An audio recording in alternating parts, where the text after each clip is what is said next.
Isang pinagpalang araw sa ating lahat.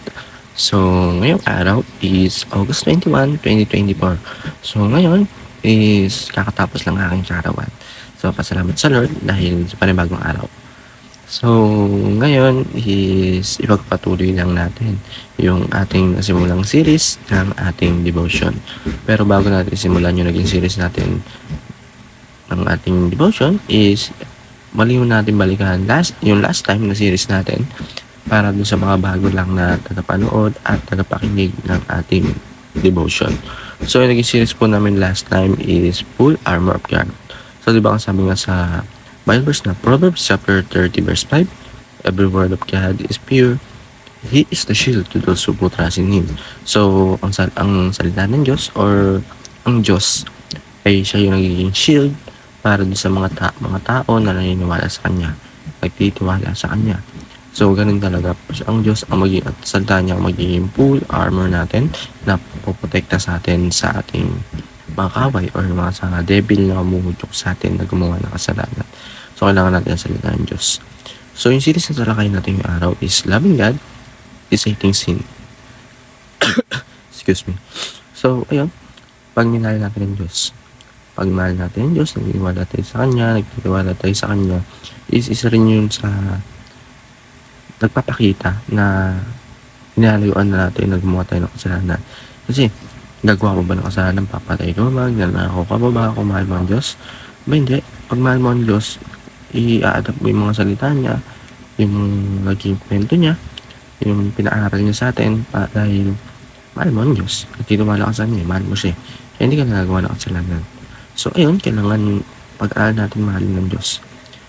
Madali ang mahal ng Diyos talaga kasi parang Diyos ang nagligtas sa atin at gumawa sa atin.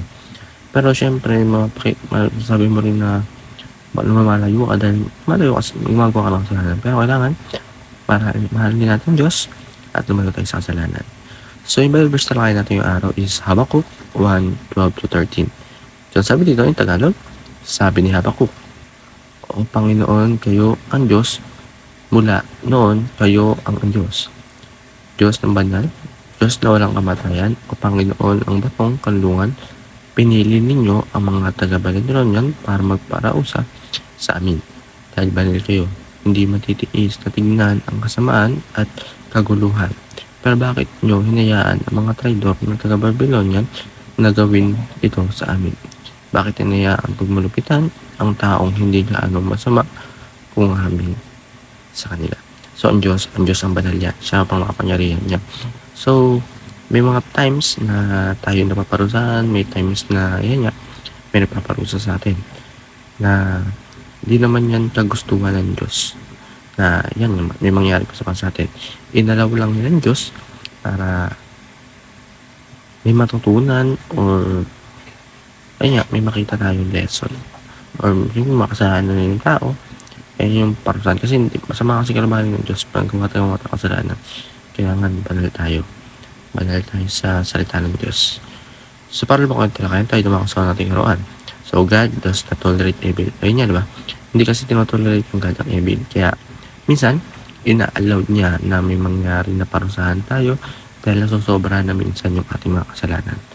Number 2, God punished the evil and evil. So, yun, pinanish niya yung mga evil dahil sa sobrang sama, yung tao na nahudukan ng evil. Sa last, God ordained the defeat of evil. So, yun nga, ang Diyos is inutos, talagang gumawa siya ng aksyon para i-defeat, matalo yung evil. Kasi ang Diyos ay napapangyarihan at poprotect ng tayo.